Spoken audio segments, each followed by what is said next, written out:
Dansville is a very small town near the coast where my aunt and uncle live. Now mostly a spot for people driving through with their families or lost tourists looking for one of the waterfalls that showed up in an older issue of National Geographic at one point.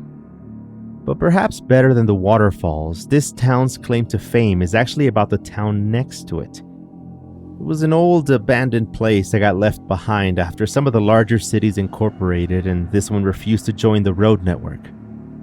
Then it became where people used to go film movies and then leave behind the sets, alone to rot. A very niche group of movie fans would track the place down for pictures of forgotten films.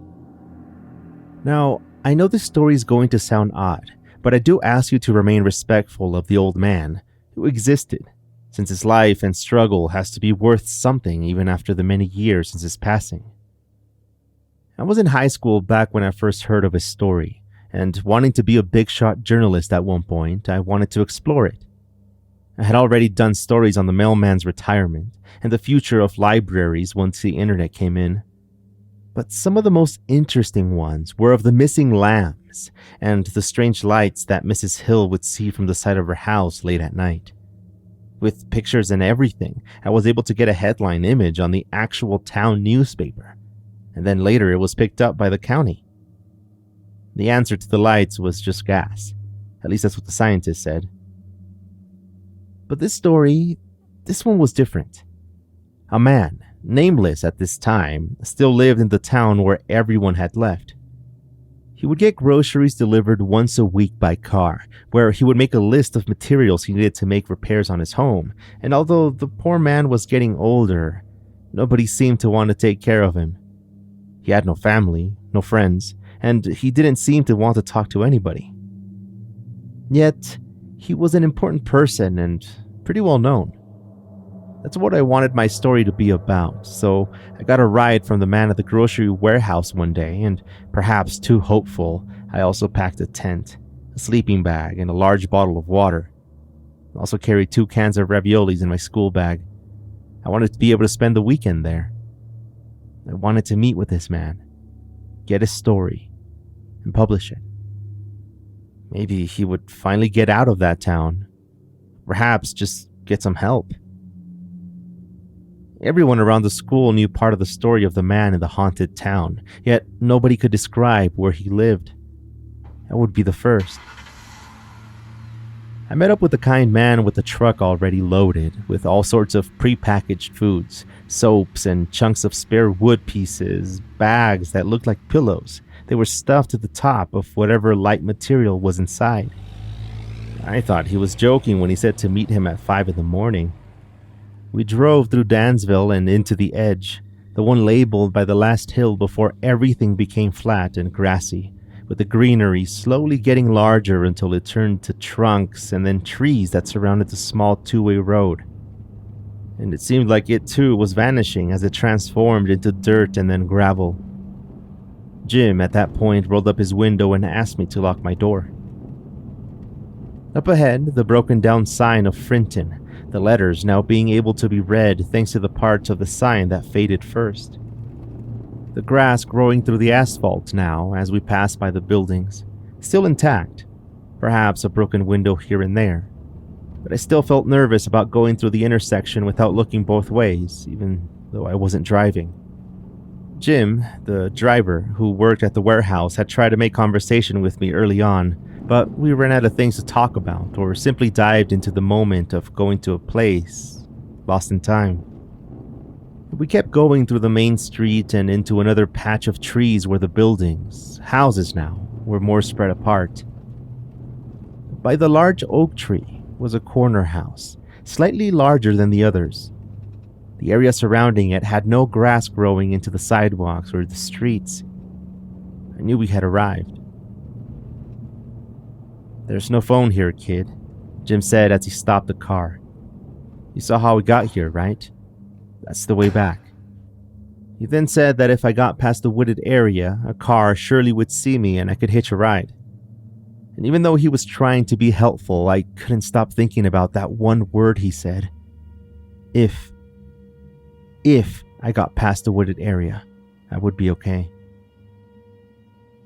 I tried to forget about it as I helped them unload the bags and boxes to the porch of the old wooden house.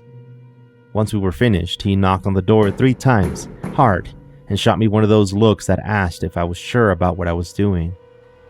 Then he silently got back to the truck and drove away, his arm sticking out the window. It took about 2 minutes when I finally heard steps coming up to the door. I clearly remember being so nervous, even more nervous than when I interviewed the mayor or when they picked up the body of Tracy's mom from the edge of the river, and I was there to write a story on it. The old man opened the spring door and looked at me, asking if I was all right and how he could help me. I told him that I was a writer and that I wanted to do a story on him with all of the confidence I had.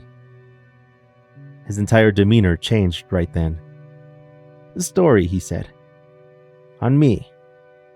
"Why in heaven's name would you want to do that?" he asked with a chuckle. He then invited me in. His house was neatly decorated, although the stacks of newspapers on the center and dinner tables were out of place. He seemed to have things in order, generally. "Ben," he said. "Ben Gritsmore," as he stretched out his hand for a handshake before wiping off what looked like sawdust from his hands and trying again. I introduced myself and asked if I could help him bring in the stuff. He took a deep breath, knowing it would be a lot of work, and then looked down, nodding, while getting the energy to go outside and grab the bags. He said he needed to finish up a few things in the back and that I could wait for him for a bit while he came back, before interrupting himself to ask where I would be staying or if I would be getting picked up. I pointed to my backpack and he got the point, saying that he had 4 rooms in the place, that if I could shake off the dust on one of them, I could stay there.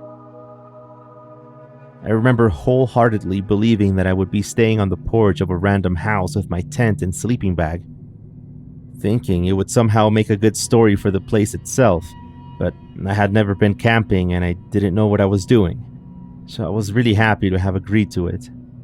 Besides, from all of the stories heard about the town, I was not sure I would actually want to see it alone in the dark. And so the man and I moved everything inside by the kitchen counter, and he rushed back outside toward the backyard.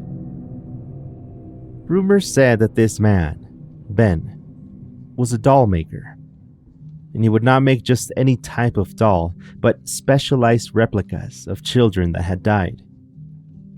Some people said he started with the dolls for his own wife and daughter, while others said that the tale had a more sinister beginning. Stories that dated way back to when the town had people in it, who told and retold the story of the legend himself, the Dollmaker of Frinton. But with no more people to tell his tale, it would end up being just me, the one who had to have the accurate account of a story and share it to keep it alive. And I remember sitting there, watching as the sun went high up in the sky and then later came back down through the trees in front of me. I could hear the scratching sounds of sanding material coming from the backyard, with sudden breaks from the old man.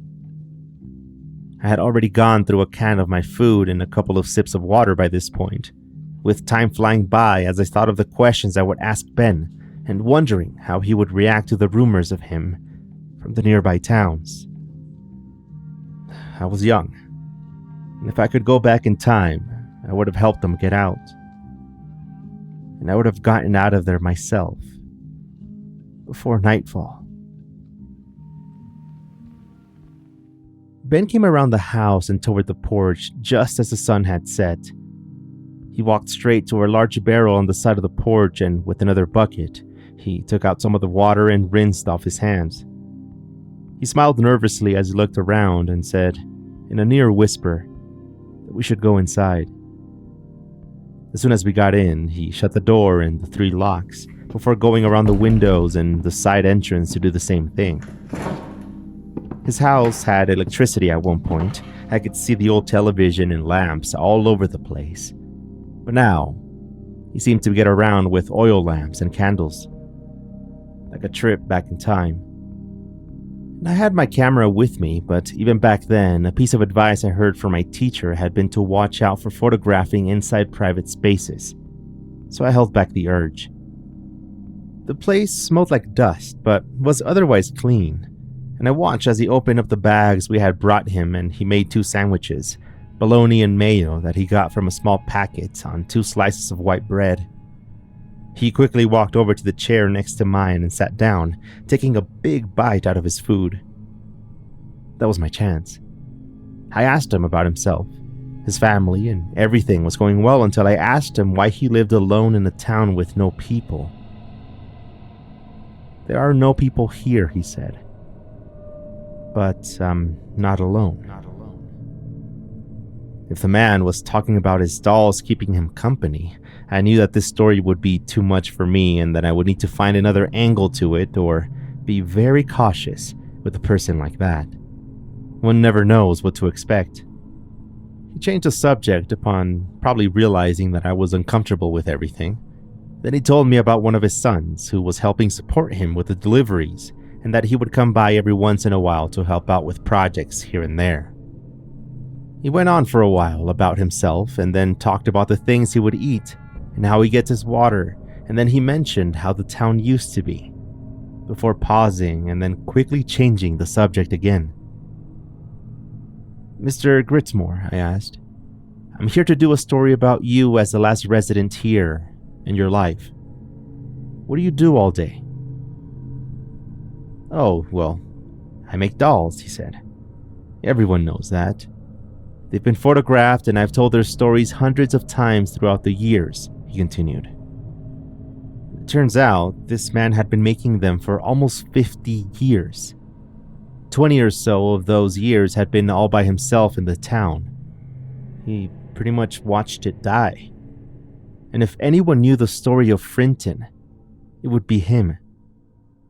But as I dug deeper into his knowledge of the town itself, I found more questions than answers. He said that it was a very old town, with certain areas dating back hundreds of years as one of the first settlements. He spoke of the major historic events and plagues and other difficulties of the people of the town. The place itself was a testament to the survival of human civilization, he continued, exaggerating sentences with his hands as he spoke. He spoke of the elections for mayor, the people who made it out of town for bigger things who later returned to settle back in and live out their years. And then, just like that, the smile went away from his face. "Everything was good until it wasn't," he said. I need to first explain that this story was never written for the school newspaper, and in fact, it never saw the light of day in anything. What I heard there was so bizarre and personal that I decided to keep it to myself as a form of tribute to Ben, but at the time I guess I had my doubts that maybe I just didn't want to damage my own reputation. Plus, Ben cared for the town so much that he died with it. And who knows of the many secrets that would be at risk of being discovered because of uninvited guests looking for a thrill, completely ignoring the actual events and just following a blind story written by a high school kid. Ben stood up and went over to the back of the house, to a sort of second living room he had back there, to grab a crate. I could see the black hair coming out from the sides of it as he pulled out a doll with both hands, large, about the size of an actual 4 or 5-year-old child, and then set it on the floor. I was in awe of the thing. I walked over to it to look at its face, glassy brown eyes that sparkled with the light of the oil lamps from the other room. Its cheek, imperfect like that of a real human face, blemishes on the skin, along with its dead expression. The doll was wearing a blue dress, poorly sewn together with white cloth around the neck. I looked over to Ben, who, instead of being proud to display his creation, looked tired and solemn, a look more appropriate for a funeral. He explained that the dolls are what he makes, going into details on materials like wood and wax and composite, natural hair and cloth from actual dresses. Days are spent sometimes on the faces and hands whenever he has a solid reference for them. But what surprised me the most was that each one was said to be completely unique. And I mean, sure, I thought he must have meant unique as in he would not be able to accomplish the same level of detail on every single one. But he expanded on it. Each one had a name, a last name, and was of a certain age. I was intrigued. If this really was the case, the people of my town and the surrounding places had a reason to start rumors about the guy and his strange obsession. I figured I would tell him about the rumors at that moment, and risking getting kicked out into the darkness of a dead town. I told him. I said that the people talked about him, and in not the most positive light. That he was a creep who liked to live by himself and that he had mental problems that would not let him join a serious society. He looked at me and smiled, making sure that I was not going to say anything else before he started talking. Kid, you're not the first person to tell me that, you know. I looked at him, waiting for him to continue. Again, another tip from my journalism teacher. I wish I would have said something, though. Changed the subject, or I don't know, talked about his family again. But then he explained it. In the early times of the town, stories were collected of a particular family who was not welcomed by the rest of the townsfolk, and that through every generation, the plot of the land that they had would be seized or swapped for a larger piece, with the condition that it would be farther away from the center of town. The family would usually agree to the offer easily. It was hard to refuse more land. They were able to keep it civil for some time until one of the family members' husband passed away and was left alone to fend for herself against a town that did not want her there. Eventually, though, peculiar events started happening around the town, like things with the clock tower being witnessed by several people to be moving backwards, or the time when thousands of rats arrived and destroyed wooden columns and the entire bakery. The event labeled on a wall at the tiny library, he said, that talked about the birds that stopped in place in the sky, or the time the large white owl stood on a branch on the center square for over 2 days straight. The townspeople had gathered around the church and at the courts to talk about what had been happening, before deciding to do nothing because the events were simply peculiar things. Suggestions that they were evil would seem too silly to go on the public records, and so they decided to leave it at that. Suspicions had already grown about Bertha, the widow, being responsible for all of this, but nobody had any proof, and so she remained by herself at the edge of town. Eventually, the events escalated. Children were disappearing from the market, from the play areas, and some snatched in the middle of the night right from their beds. Siblings, little kids would sometimes have to testify about the disappearances, saying that they saw a woman come in through the window and take their little brother or sister by the leg and then drag them straight out. All this time, I was looking at Ben's expression to see if he would suddenly smile or admit to be joking around, but he only kept getting more and more upset at his own memories. Eventually, family started leaving the town. Everyone, from the church people to the elected officials.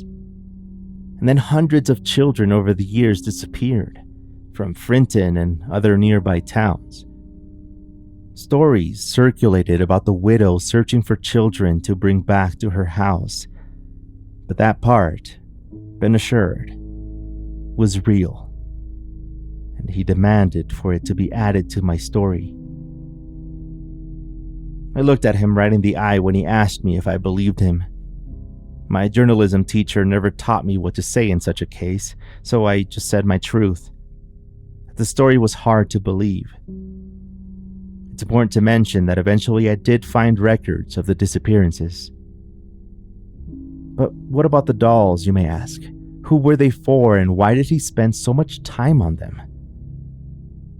Ben's enthusiasm for answering the questions went away right then, and even today I consider the way I answered his question to be one of my biggest mistakes.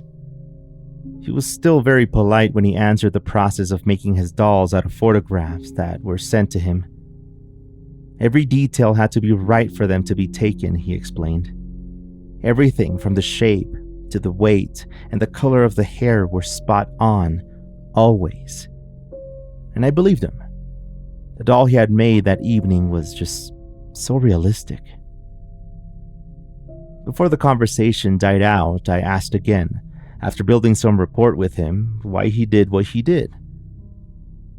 The man simply stared at the lamp about to die out, and then, in silence, he took a deep breath and then said, "More children will not go missing." When I think back on that conversation, I am not sure Ben knew if what he was doing would work. But there's little left to say when you're sitting next to a sobbing old man. I was looking for an answer that was not there. Perhaps the guy only did what he was told, and had done so for so long that it was all he knew, getting better with every doll that he made for no reason at all. There were no kids left in what remained in that town, unless he meant kids from other places. Ben showed me the room where I would be staying and immediately walked over to the window and then pressed on the latch to make sure that it was closed. I heard him walk around the house to the other rooms to wiggle the doors and windows. The bed sheets were cold when I got into bed with my sleeping bag. It was sometime around 3 a.m. when I heard footsteps from the porch, just around the corner from where my bedroom was. Everything was silent for a bit. The window had no curtains, and the blue light from the moon was shining straight to my face when I turned toward it. I waited for another creak, the kind you expect to hear when you lift your foot from the floor. There was nothing. And that's when I saw the face of the doll. The same doll from earlier that day, right against the glass. It sank down toward the sill, very slowly, until behind it, I got to see the face of an old woman, as she smiled and then tapped on the glass, and then signaled for me to open it. I pulled up the sleeping bag over my eyes and waited for her to go away, but all I could hear were the chuckles. After a few seconds, I heard the footsteps through the porch and then the grass and the gravel as she walked away, making her way through the town once again.